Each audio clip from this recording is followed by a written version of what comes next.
समंदर के किनारे बसा छोटा सा गांव मीरानगर अपनी खूबसूरत नीली लहरों, सफेद रेत और मेहनती लोगों के लिए मशहूर था।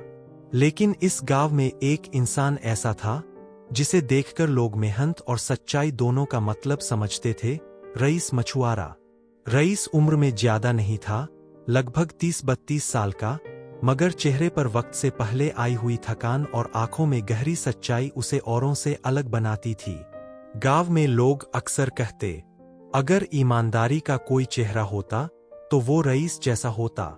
रईस की एक छोटी सी नाव थी, नूर। वही उसकी रोजी, वही उसका सहारा। उसकी पत्नी जारा और 5 साल की बेटी आयत का पूरा गुजारा इसी नाव पर पकड़ी मछलियों से चलता था।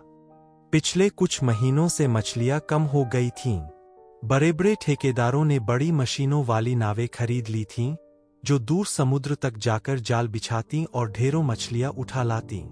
छोटे मछुआरों की कमाई आधी से भी कम हो चुकी थी। रईस भी परेशान था, लेकिन फिर भी उसने कभी किसी शॉर्टकट या गलत तरीके का सहारा नहीं लिया। एक दिन सुबह सुबह सूरज की पहली किरणें बादलों को चीरती हुई समंदर पर सोना बरसा रही थीं। रईस ने जाल समेटकर नाव को थोड़ा दूर ले जाना शुरू किया।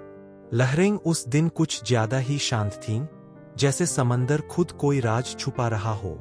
लेकिन जैसे ही उसने जाल फेंका, उसे महसूस हुआ कि जाल इस बार कुछ भारी है।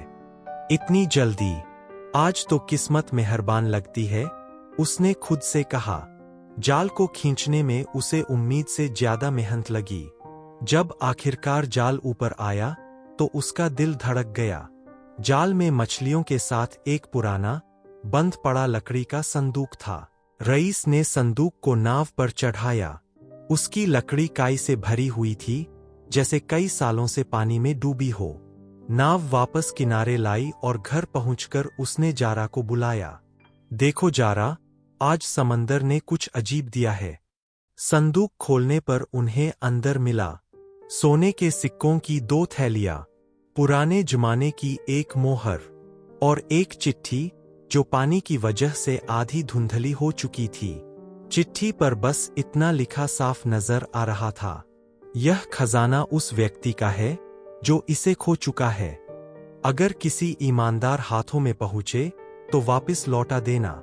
जारा की आंखें चमक उठीं। रईस, ये तो बहुत बड़ी रकम लगती है। इससे हम नई नाव खरीद सकते हैं, आयत को शहर के अच्छे स्कूल में डाल सकते हैं। रईस कुछ पल चुप रहा, फिर उसने गहरी सांस लेते हुए कहा, जारा, ये हमारा नहीं है, किसी का खोया हुआ माल है, इसे वापस करना चाहिए। जारा ने उसकी तरफ देखा, जैसे उसके जवाब की पहले से उम्मीद हो। मुझे पता था तुम ऐसा ही कहोगे। अगले ही दिन रईस गांव के चौधरी, मुखिया, मछुआरे और बुजुर्गों के पास गया। उसने उन्हें पूरी बात बताई। कई लोगों ने कहा कि इतने पुराने संदूक का मालिक शायद अब जिंदा ही न हो। कुछ लालची लोग कान में फुसफुसाने लगे, रईस पागल है क्या? इतना सब जब हाथ में है तो वापस करना कौन सा कानून है? समंदर का माल उसी का जो उसे ढूंढ ले। लेकिन रईस ने किसी की बात नहीं सुनी। उसने निर्णय लिया कि जिसकी भी ये चीज है, उसे खोजकर रहेगा। मीरानगर में एक परंपरा थी, अगर कोई गुमी हुई चीज मिले और उसका मालिक न पता हो, तो उसे पुराने लाइट हाउस में टांगा जाता था, ताकि जिसे देखना हो आकर पहचान सके। रईस भी संदूक को वही ले गया, लेकिन सोने के सिक्कों को सुरक्षित अपने पास रखा ताकि कोई चोरी न कर ले। पूरा गांव हक्का बक्का था। लोगों ने कहा, अरे, कोई इतना ईमानदार कैसे हो सकता है? लेकिन रईस को ऐसे शब्दों से कोई फर्क नहीं पड़ता था। 3 दिन बीत गए, कोई दावा करने नहीं आया। चौथे दिन दूर पहाड़ियों से एक बुजुर्ग आदमी छड़ी के सहारे गांव में आया। आंखों में उदासी, कंधे झुके हुए, पर चेहरा बेहद शांत।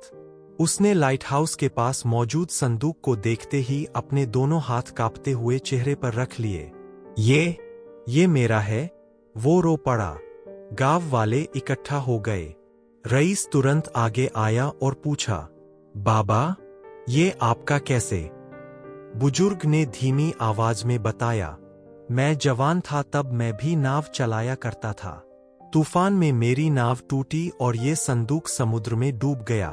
उसमें मेरी बीवी के जेवर, कुछ बचत और वो चिट्ठी थी जो उसने मरने से पहले लिखी थी। मैंने इसे खोया और उसी दिन मेरी जिंदगी भी उजड़ गई। रईस ने सिक्कों की दोनों थैलियां उन्हें सौंप दीं। गांव वाले दंग रह गए। रईस, तुमने एक बूढ़े की जिंदगी बदल दी, किसी ने कहा। बुजुर्ग का चेहरा चमक रहा था। बेटा, अगर तू चाहता तो यह सोना तेरी किस्मत बदल देता, लेकिन तूने मेरी इज्जत बचा ली। उन्होंने रईस का हाथ पकड़कर कहा, मेरे पास इसके अलावा कुछ नहीं, लेकिन मैं तुझे अपनी पुरानी जमीन का आधा हिस्सा दे रहा हूं। इसे मना मत करना। रईस घबरा गया। नहीं बाबा, मैं ये नहीं ले सकता। ये मेरी खुशी है बेटे, बुजुर्ग ने कहा। कुछ ही दिनों में कागजी काम हुआ और जमीन का आधा हिस्सा रईस के नाम कर दिया गया। रईस ने जमीन का एक छोटा हिस्सा बेचकर नई, बड़ी और मजबूत नाव खरीदी।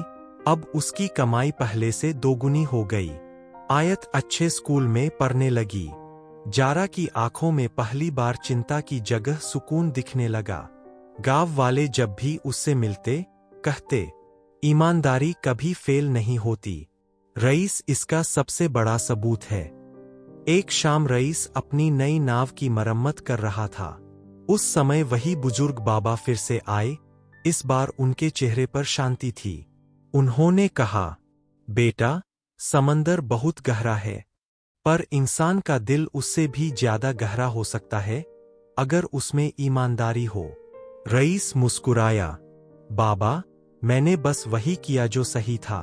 बाबा ने उसके सिर पर हाथ रखते हुए कहा, याद रखना, किसी का हक कभी नहीं खाना। जो तुम्हारा है, समंदर खुद तुम्हारे पास ले आएगा। कुछ दिनों बाद बाबा अपने गांव लौट गए। गांव वाले अक्सर कहते कि उस दिन रईस को सिर्फ दौलत नहीं, दुआएं मिली थीं।